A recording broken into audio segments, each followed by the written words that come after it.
Who knew? Tommy, welcome back. This place is massive. I'm not an Alabamian, so it's kind of fun to venture outside of my little place, Birmingham. I don't get out in the state very often. You guys all know Tommy already, right?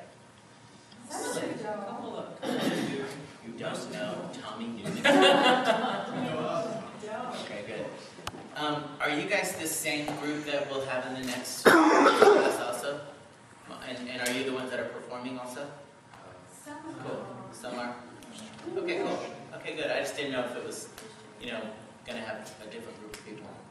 So I'll try and do like a quick Reader's Digest catch-up. Is that sure. Start?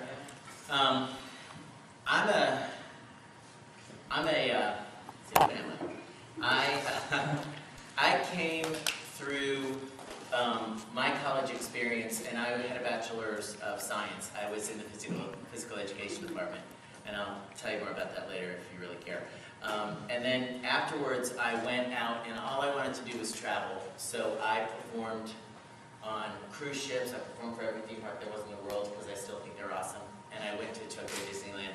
Blah, blah, I moved to New York, and I had a really fortunate career as an actor for about 15 years and lived in New York City for 15 to 18 years. The reason I'm telling you a little bit of the background is because that has a part of why I got involved with Tinyard Hill. At the precipice of my career, I got to start to be involved with some more new work. And it was at that point that a whole new horizon opened up for me as an actor, of really having that divine moment where you're walking in territory where nobody's been before, and singing songs nobody's sung before, delivering lines, working with creative directors, writers, designers on new pieces of work. So as my career began to move away from being on stage to being more of a director, I then started to have the opportunity to direct and choreograph and work with the creative process on some new shows from performing them to being a part of the creation of some shows. All that to be said, I worked there for about 7 or 8 years as a director around the United States and did a few things in New York. Landed up with an opportunity just to come to Birmingham for 2.5 weeks.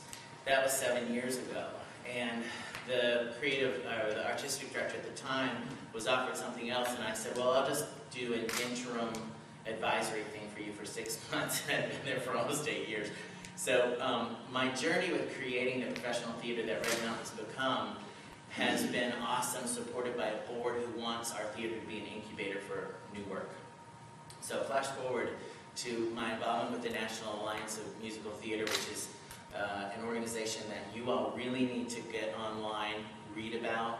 Troy could become a member and should become a member of the National Alliance. A lot of universities and a lot of colleges are members, and they are doing what Red Mountain Theater is doing with new work to give life. Tommy will talk about the Heart School and its journey. It's not a college situation, but he'll talk about the Heart School. So I was asked to be on the New Work Selection Committee for the National Alliance. And when you first get asked, it's like, wow, how awesome. And then the box arrives, and you're like, oh my God. I think I read about 80 scripts. And I am a truist. So I would not read anyone's work unless I could sit down in one span of time with the page in front of me and my CD player and my headphones on, and I would only read and listen to the music in order, and I would never start it unless I knew I could finish it. So it was an exhausting and wonderful process. From that, the panel picks 20 shows. That's then whittled down to 8 shows, and Tinyard Hill was one of the top 8. By being chosen to be one of the top 8, it then gets an industry presentation at the Fall Festival in New York, where it is put in front of producers and our entire alliance of members, as well as New York producers and other people that come in because the alliance has gained favor in its incubation for new work. Shows like Drowsy Chaperone, Wedding Singer, what other? Those are basically the two that they always... Yeah, those are the two that always come to my mind, but they came out of this process. So, found the show, loved the show. It's a blind process so that you don't always know. You may be reading a David Friedman or a Jason Robert Brown or a Frank Wildhorn piece, and you might think, oh, I'm going to love this before you read it, so they don't let you know who the writers are, the composers are before you read it. But in this case, it was really awesome for me because I had transplanted to Birmingham, and then I found out that Tommy and Mark were graduates of both Troy and Stanford. And so instantly, with the southern texture of the piece and the writers being local Alabamians, it was very intriguing to me as a producer. So that brought us to the production that we ran last weekend. It was really well attended, very well received. It was really exciting for us to see, I think, how well the humor works, and I'm really interested to see how the humor works with perhaps a little younger group tonight.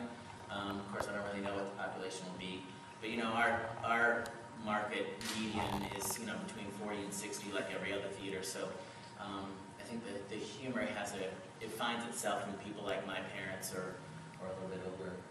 So that's the kind of where and how we got here. Tommy, what was your journey like? Well, as you guys know, I graduated from Troy in 2003, or